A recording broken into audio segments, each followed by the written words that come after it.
Alors maintenant, mesdames et messieurs, nous allons parler de notre coup de cœur de la semaine avec un livre qui rejoint un petit peu ce qu'on venait de dire avec notre invité et qui est L'Alchimiste de Paulo Coelho. Ce livre qui s'est vendu à des millions d'exemplaires et dont l'auteur a été primé, docteur honoris causa de plusieurs universités, médaille des lettres et de la littérature de plusieurs gouvernements. Alors je vais vous raconter un peu l'histoire en filigrane de ce qui s'est passé dans L'Alchimiste. Alors c'est l'histoire d'un personnage qui s'appelle Santiago et qui est le héros du roman de Paulo Coelho, L'Alchimiste.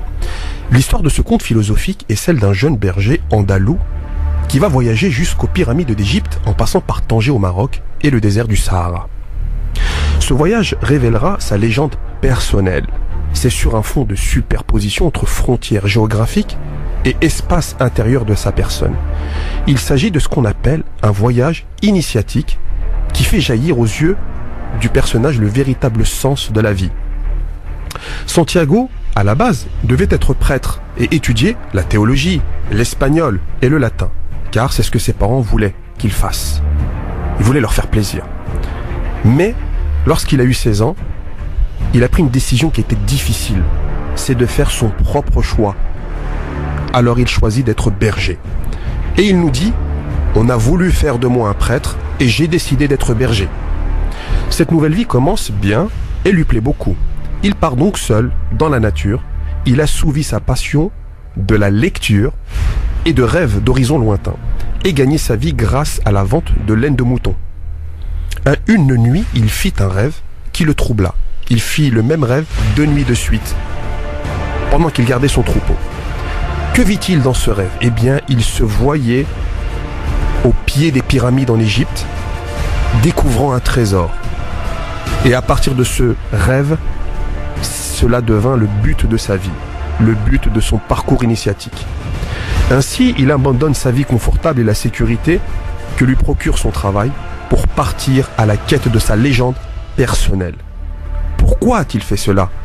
Parce qu'il est persuadé que la possibilité de réaliser un rêve rend la vie intéressante. Vivant en Andalousie, au sud de l'Espagne, et donc près de l'Afrique, il va traverser la mer pour démarrer son voyage depuis le Maroc, à Tanger très exactement. Santiago ouvre son esprit et son cœur et part à la découverte du monde, de son monde intérieur, même si sa route est semée d'embûches. Et c'est le début d'une aventure philosophique qui a pour toile de fond le désert du Sahara. Les rencontres qu'il fera au cours de la route seront révélatrices et pleines de sagesse.